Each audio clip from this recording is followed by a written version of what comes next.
예레미야 51장 54절로 64절 한 절씩 교독을 합니다. 바벨론으로부터 부르짖는 소리가 들리도다. 갈대아 사람의 땅에 큰 파멸의 소리가 들리도다. 이는 여호와께서 바벨론을 황폐하게 하사 그 큰 소리를 끊으심이로다. 원수는 많은 물같이 그 파도가 사나우며 그 물결은 요란한 소리를 내는도다. 곧 멸망시키는 자가 바벨론에 이르렀음이라. 그 용사들이 사로잡히고 그들의 활이 꺾이도다. 여호와는 보복의 하나님이시니 반드시 보응하시리로다. 만군의 여호와라 일컫는 왕이 이와 같이 말씀하시되, 내가 그 고관들과 지혜 있는 자들과 도백들과 태수들과 용사들을 취하게 하리니 그들이 영원히 잠들어 깨어나지 못하리라. 만군의 여호와께서 이와 같이 말씀하시니라. 바벨론의 성벽은 회파되겠고 그 높은 문들은 불에 탈 것이며 백성들의 수고는 헛될 것이요 민족들의 수고는 불탈 것인즉 그들이 쇠잔하리라. 유다의 시드기야 왕 제4년에 마세야의 손자 네리야의 아들 스라야가 그 왕과 함께 바벨론으로 갈 때에 선지자 예레미야가 그에게 말씀을 명령하니 스라야는 병창감이더라. 예레미야가 바벨론에 닥칠 모든 재난 곧 바벨론에 대하여 기록한 이 모든 말씀을 한 책에 기록하고 스라야에게 말하기를, 너는 바벨론에 이르거든 삼가 이 모든 말씀을 읽고 말하기를, 여호와여 주께서 이곳에 대하여 말씀하시기를, 이 땅을 멸하여 사람이나 짐승이 거기에 살지 못하게 하고 영원한 폐허가 되리라 하셨나이다 하라 하니라. 너는 이 책 읽기를 다한 후에 책에 돌을 메어 유브라데 강 속에 던지며 다같이요 말하기를, 바벨론이 나의 재난 때문에 이같이 몰락하여 다시 일어서지 못하리니 그들이 피폐하리라 하라 하니라. 예레미야의 말이 이에 끝나니라. 아멘. 오늘 저는 말씀의 위로라는 제목으로 하나님의 말씀을 전하고자 합니다. 오늘 본문은 우리가 한 주간 내내 살폈던 바벨론의 심판에 대한 하나님의 말씀의 마무리입니다. 오늘 본문은 바벨론으로부터 부르짖는 소리가 들리는 것으로 시작을 합니다. 큰 파멸의 소리라고 말하고 있습니다. 하나님께서 바벨론을 멸망시키는 자를 바로 북쪽에서 그렇게 보내는데, 거대한 물결이 일어나 그 해변을 삽시간에 초토화시키는 그 쓰나미를 혹은 거대한 뚝이 터지면서 거기서 쏟아져 나오는 물이 바로 사방 모든 동네를 뒤덮어버리는 그러한 물결을 그렇게 떠올리게 만듭니다.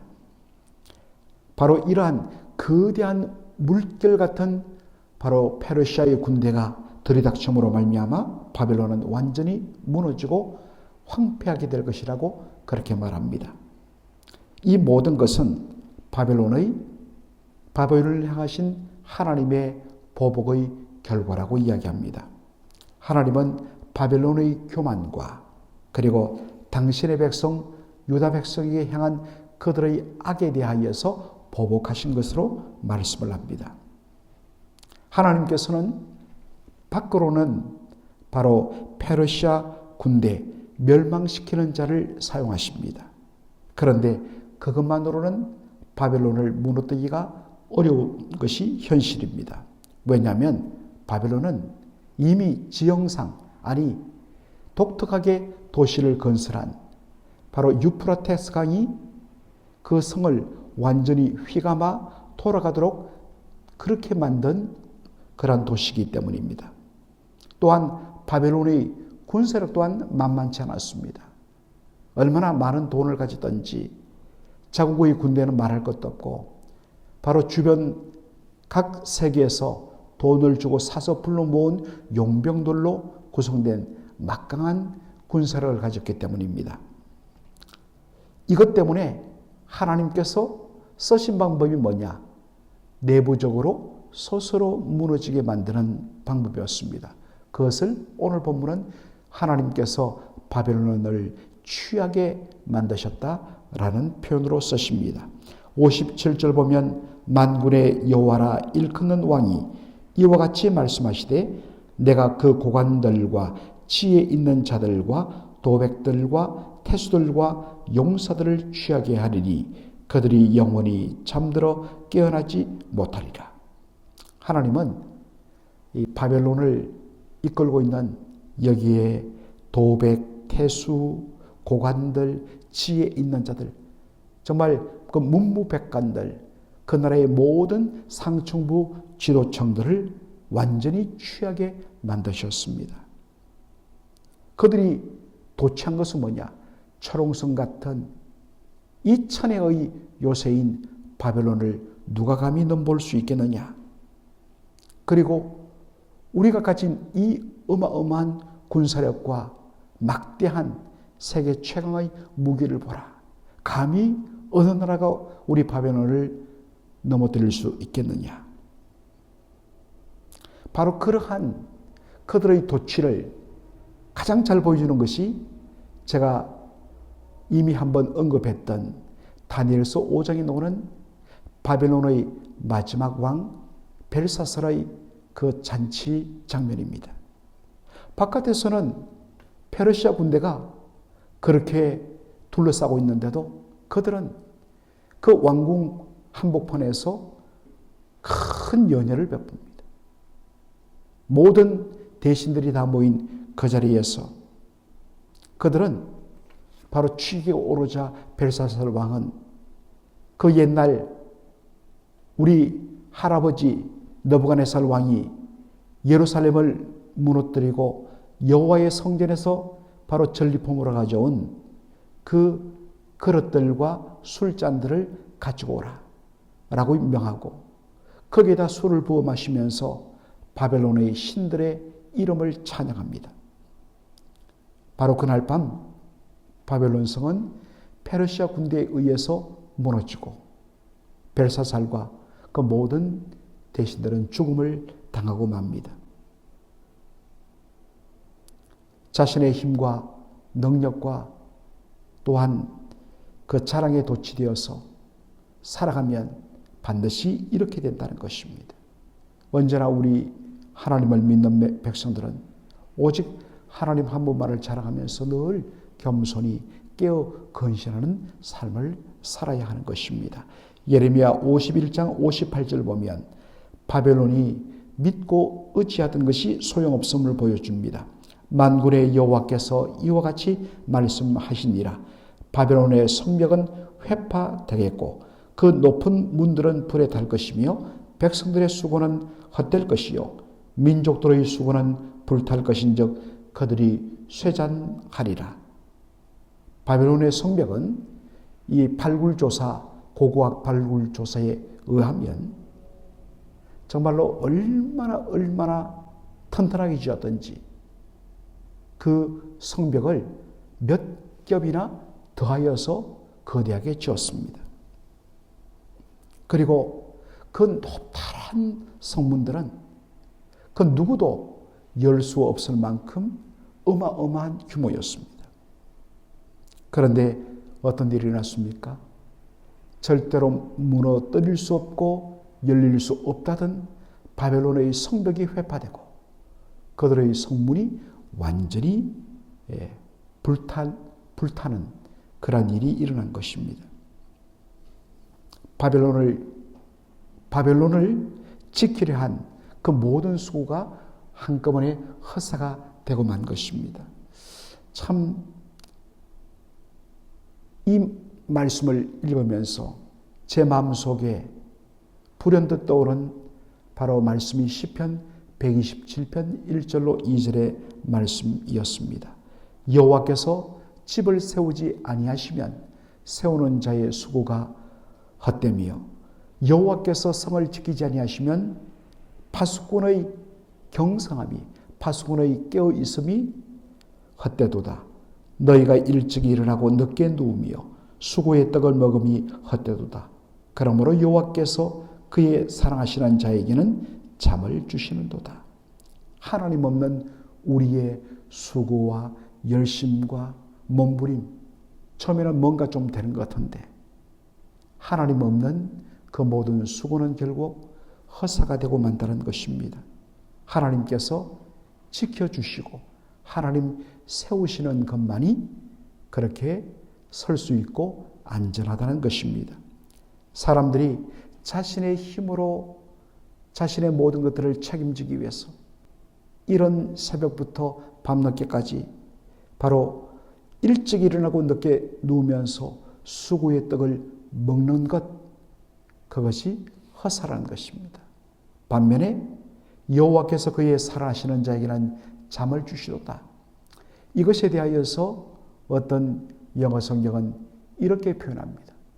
심지어 우리가 잠자는 동안에도 하나님께서는 우리의 필요를 공급하신다.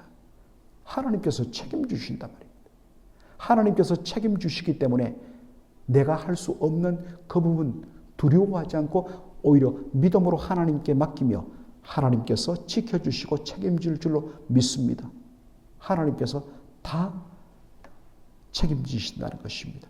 이것이 믿음인데 그 하나님을 믿지 못하고 내가 내 힘으로 뭔가를 세고 이것만 하면 이제 아무 문제 없겠지, 이것만 하면 안전하겠지, 그렇지 않다는 것입니다. 그것이 얼마나 헛된 것인가를 바벨론의 멸망이 보여주고 있다는 것입니다.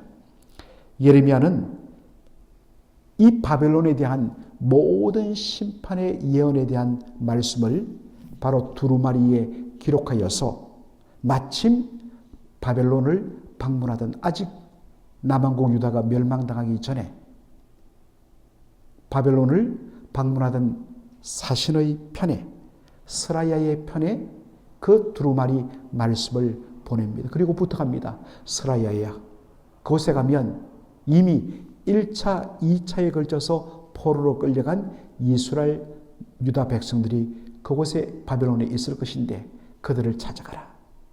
그리고 그 고통당하면서 정말 절망 가운데 있는 그들에게 하나님께서 이 바벨론에 대하여 심판하겠다는 예언의 말씀, 오늘 우리의 성경 기준으로 말하면 예레미야 51장에 기록된 이 말씀들을 백성들 앞에서 읽어주라.